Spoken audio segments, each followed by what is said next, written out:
Comment choisir le personnage principal de son histoire? C'est la question qu'on va traiter aujourd'hui. Souvent, ce qui se passe, c'est que les auteurs, les autrices hésitent entre deux personnages qui sont très importants dans leur histoire, voire plus. Mais c'est vrai que le cas le plus fréquent que j'ai pu noter, c'est l'hésitation entre deux personnages principaux. On oscille, on commence à écrire avec l'un et on se rend compte que finalement l'autre nous intéresse plus. L'autre serait potentiellement plus intéressant pour un lecteur à travers toute une série de critères dont je vais parler. D'ores et déjà, ce que je peux vous dire, c'est qu'il y a une question centrale à se poser. Une question qui va vous permettre de résoudre ce dilemme parfois du choix du personnage principal. Et c'est la question suivante: qui vit le plus intensément le conflit central de mon histoire? Alors, c'est quoi le conflit central? C'est vraiment l'opposition que vous allez mettre en scène dans votre histoire. Un personnage va rencontrer des obstacles parce qu'il cherche à atteindre un objectif.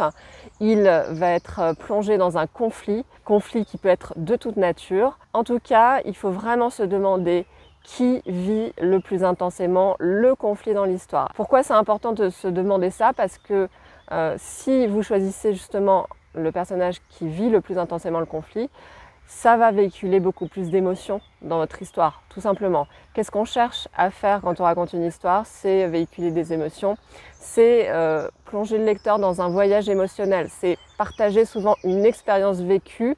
Et qu'est-ce qu'on cherche à faire finalement à travers le partage de cette expérience? C'est pas seulement raconter des faits, éclairer, mais c'est aussi partager ce qu'on a ressenti.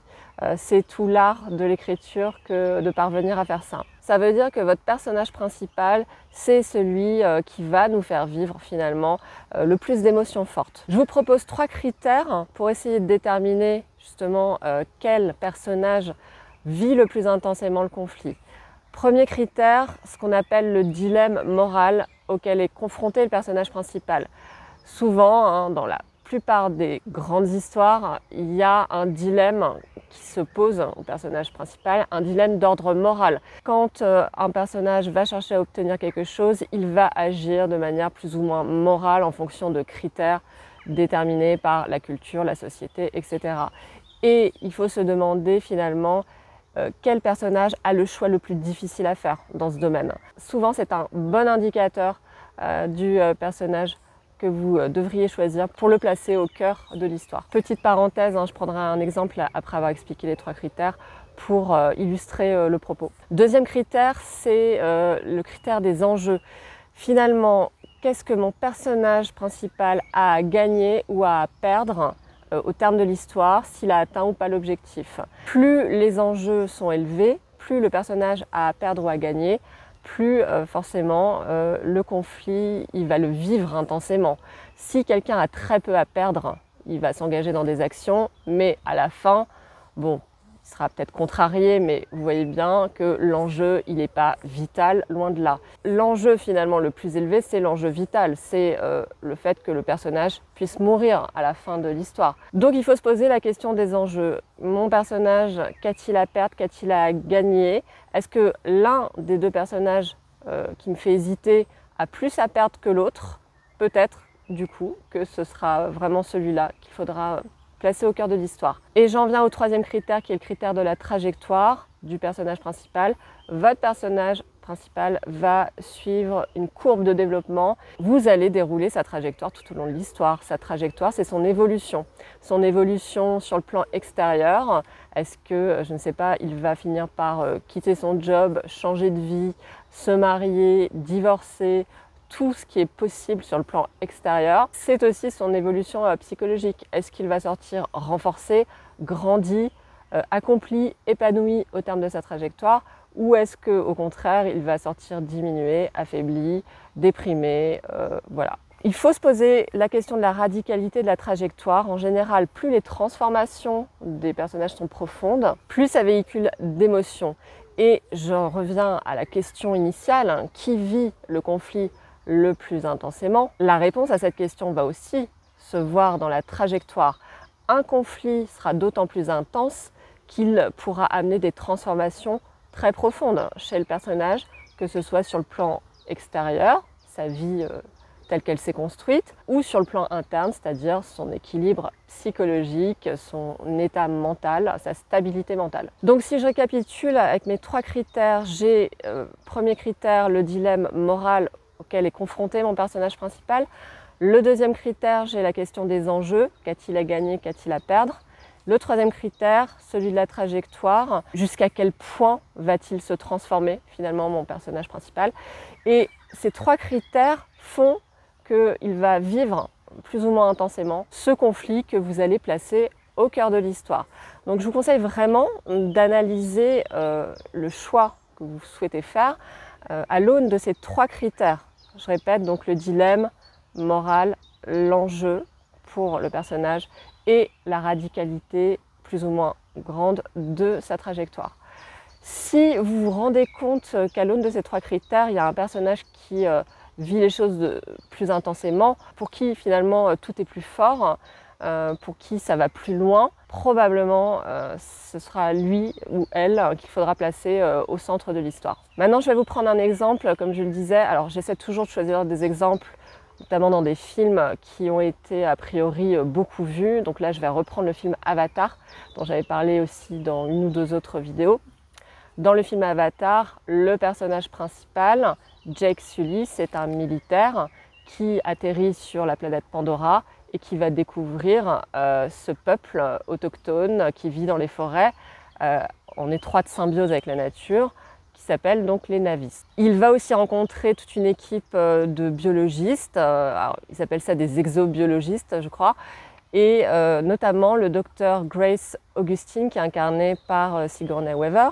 Et alors là, donc, je ne prétends absolument pas être dans la tête de James Cameron au moment où il a imaginé le film, mais pour l'exercice et pour l'illustration du propos, on va imaginer que James Cameron ait hésité entre Jake Sully et Grace pour le personnage principal de son histoire.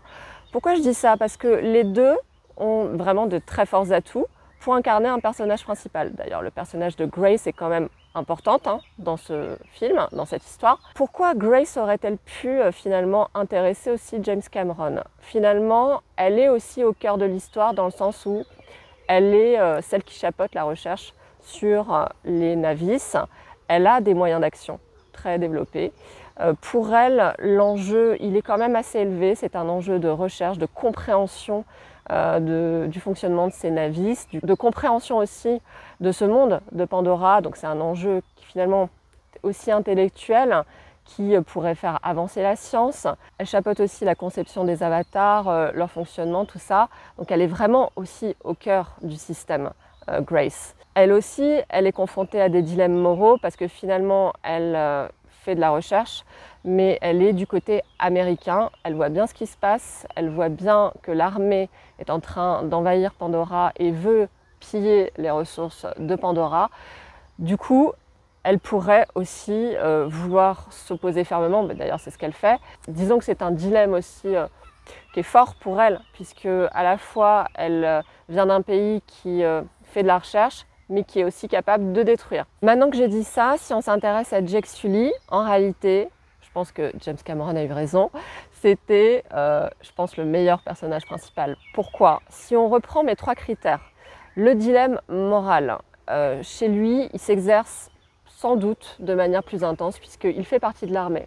Il fait partie de ces hommes qui détruisent finalement Pandora. Donc le dilemme pour lui, il se pose de la manière suivante. Vais-je finalement me rendre complice de cette destruction ou vais-je protéger les Navis? Donc le dilemme, il est quand même très fort. Parce que Grace, finalement, elle n'a pas le même dilemme. Elle ne participe pas à la destruction. Elle est dans la posture de la chercheuse. Donc, ce n'est pas le même dilemme moral. Et le dilemme moral de Jake Sully, il est plus fort.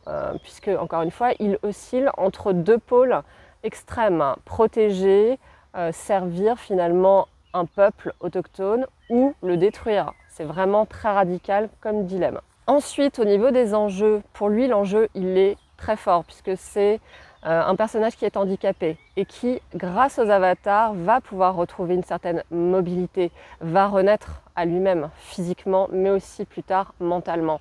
Donc l'enjeu, il est énorme, il est plus fort que celui de Grace. Elle avait des enjeux plutôt d'ordre intellectuel. Lui, il a un enjeu physique. Vraiment, c'est dans sa chair que ça se passe. Et puis, il y a un autre enjeu pour lui, puisqu'il tombe amoureux de cette Navis. Donc, il y a aussi un enjeu affectif, un enjeu amoureux. Donc, ça veut dire qu'il y a plus d'enjeux pour lui que pour Grace. Mais on ne peut pas dire qu'il n'y en avait pas non plus pour Grace. Vous voyez ce que je veux dire? Je fais ce travail de comparaison des enjeux pour mes deux personnages. Ensuite, pour la trajectoire, Jake Sully a vraiment une trajectoire radicale. Il va finalement passer du camp de la prédation au camp de la protection et du soutien, puisqu'il va devenir partie intégrante du peuple Navis. Je pense qu'on ne peut pas faire plus radical que ça. Grace, elle est très attachée aux Navis, mais elle n'a pas une trajectoire aussi radicale. Alors je précise, parce que je ne l'ai pas fait jusqu'à maintenant, que je parle bien de l'avatar numéro 1, hein, le premier volet. Voilà, c'était pour comparer, si vous voulez, le choix potentiel de deux personnages qu'on souhaite placer au centre, à l'aune de ces trois critères. Il y a d'autres critères possibles pour analyser, pour affiner ce choix. J'ai vraiment pris des très gros critères qui finalement s'attachent à plusieurs dimensions de l'histoire, c'est-à-dire la dimension morale, le débat moral, la dimension intrigue, puisque la trajectoire c'est aussi l'intrigue, et la dimension caractérisation, donc avec les enjeux pour le personnage, qu'a-t-il à gagner, qu'a-t-il à perdre, ce qui va l'atteindre finalement profondément dans son être, et donc ce qui a trait aussi à la caractérisation du personnage. Donc j'ai pris voilà, ces trois grandes dimensions, mais on pourrait trouver d'autres critères. Je vous invite d'ailleurs à nous en parler dans les commentaires. Et si vous-même vous avez hésité dans le choix d'un personnage principal pour une des histoires que vous avez écrites, vous pouvez nous en parler. Dites-nous un peu pourquoi vous avez hésité selon vous, entre qui et qui vous avez hésité, qu'est-ce qui vous a finalement permis de faire votre choix. N'hésitez pas à nous en parler, je pense que ça va éclairer beaucoup de monde. Voilà pour l'heure, je vous souhaite une très bonne semaine et une très bonne écriture à vous.